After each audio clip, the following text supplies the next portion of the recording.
അങ്ങനെ ബത്ലഹേം കുടുംബ യൂണിറ്റ് കണ്ടിരിക്കുകയാണ് and I am so damn happy right now because എന്ത് രസമുള്ള പടമാണ് മാൻ. മനസ്സ് നിറഞ്ഞു, കുറേ ചിരിച്ചു, കുറേ മനസ്സ് നിറഞ്ഞു. അങ്ങനെ എനിക്ക് ഭയങ്കര ഇഷ്ടമായി ഈ സിനിമ. അഥവാ ഇറ്റ്സ് എ വെരി സിമ്പിൾ പടം, പക്ഷെ സിമ്പിൾ ബട്ട് എഫക്റ്റീവ് എന്നുള്ളതിന്റെ ഒരു വലിയൊരു എക്സാമ്പിൾ ആയിരിക്കും ഈ സിനിമ. ഒരു ഗംഭീര feel good family rom com പടം. സിമ്പിൾ സാധനം, പക്ഷെ നല്ല രസമുണ്ട്.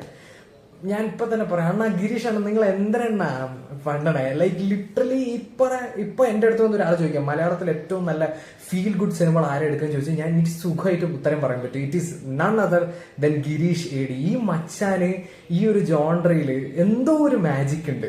ആ മച്ചാന്റെ ഞാൻ ഒന്നും പറയണില്ലേ, he just never misses when it comes to the feel good genre. അത് ഈ സിനിമ പ്രൂവ് ചെയ്തിരിക്കുകയാണ്. എവറി സിംഗിൾ ആസ്പെക്ട് നല്ല രസമുണ്ട്. പടത്തിന്റെ പെർഫോമൻസസും തന്നെ നമുക്ക് ആദ്യം തുടങ്ങാം. നിവിൻ പോളി എന്റെ പൊന്നളിയ 80% ഉമേഷ്, 20% ജോർജ് എന്ന് വെറുതെ അല്ല പറഞ്ഞു. സത്യം പറഞ്ഞാൽ എനിക്ക് ആ രണ്ട് ക്യാരക്ടേഴ്സിന്റെ ഒരു കുറച്ചും കൂടി ഒരു മെച്യൂർ വേർഷൻ ആയിട്ടാണ് ഈ സിനിമത്തെ ജസ്റ്റിൻ എന്ന് പറയുന്ന ക്യാരക്ടർ ഫീൽ ചെയ്തത്.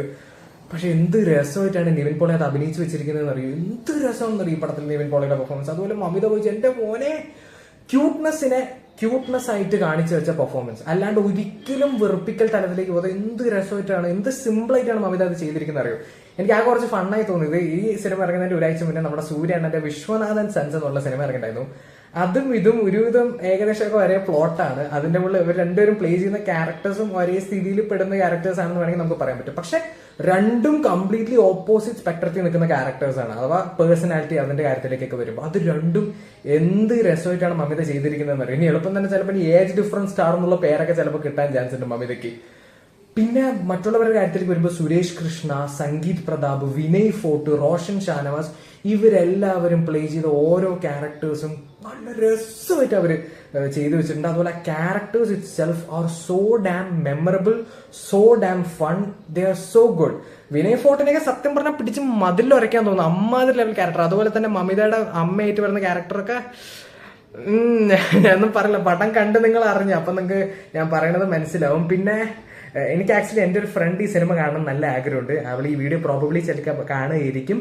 വീഡിയോ കാണണമെങ്കിൽ പോയി പടം കാണുക ഈ പ്രാന്ത. എന്താണെങ്കിലും പിന്നെ ടെക്നിക്കൽ ആസ്പെക്ട്സിലേക്ക് വരുമ്പോൾ പടം ടെക്നിക്കലി നല്ല രസമുണ്ടായിരുന്നു കാണാൻ. അഥവാ ഈ പടത്തിന്റെ വിഷ്വൽസ് എന്ന് പറഞ്ഞാൽ ഈ പടത്തിന്റെ ഒരു ടോണിനോട് സെറ്റ് ആവുന്ന രീതിയിലുള്ള വിഷ്വൽസും പേസിനോട് സെറ്റ് ആവുന്ന രീതിയിലുള്ള എഡിറ്റിംഗ് പാറ്റേണും കളർ ഗ്രേഡിങ്ങും എല്ലാം കിടിലൻ. നല്ല രസമുണ്ട് കണ്ടുകൊണ്ടിരിക്കാം പടം. വിഷ്വലി ആയിക്കോട്ടെ, ഓഡിയോ ആയിക്കോട്ടെ. ഓഡിയോയുടെ കാര്യം പറയുമ്പോൾ വിഷ്ണു വിജയന്റെ മ്യൂസിക് സത്യസന്ധ പറയുന്നത് ഈ പടം റിലീസ് ആവുന്നതിന് മുന്നേ ഒരു മാന്ത്രികം എന്നുകൊണ്ടുള്ള ഒരു പാട്ട് ഇട്ടിട്ടുണ്ടായിരുന്നു.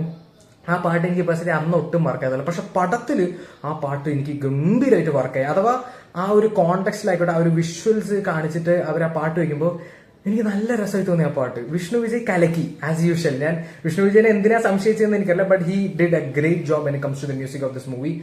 ആൻഡ് പടം നല്ല രസമുണ്ട് മാൻ. അഗൈൻ കുറെ ചിരിച്ചു, കുറെ ക്ലാപ്പ് അടിച്ചു. അങ്ങനെ ഒരു ഭയങ്കര രസകരമായിട്ടുള്ള ഒരു പടം. ഈസിലി നിവിൻ ഓണം തൂക്കി, അത്ര എനിക്ക് പറയാം. നിവിൻ ഓണം തൂക്കി. നിങ്ങൾ ഒന്നും ചിന്തിക്കേണ്ട, നിങ്ങളുടെ കുടുംബത്തോടെ ഒന്നും ചിന്തിക്കാതെ നേരെ തിയേറ്ററിലേക്ക് വിടുക, പടം കാണാൻ എൻജോയ് ചെയ്യുക. അത്രേ എനിക്ക് പറയാനുള്ളൂ ബത്ലഹേം കുടുംബ യൂണിറ്റിനെ പറ്റി. എന്തായാലും അതാണ് എന്റെ opinion on Bethlehem Kudumba unit. നിങ്ങൾ സിനിമ കണ്ടവരാണ്, നിങ്ങളുടെ ഒപ്പീനിയൻ കമന്റ്സിൽ ഡ്രോപ്പ് ചെയ്യാൻ പറയുന്നത്. വീഡിയോ ഇഷ്ടപ്പെടുക ലൈക്ക് ചെയ്യുക, ഷെയർ ചെയ്യുക, സബ്സ്ക്രൈബ് ചെയ്യുക, നോട്ടിഫിക്കേഷൻ നെക്സ്റ്റ് വീഡിയോ. ബൈ.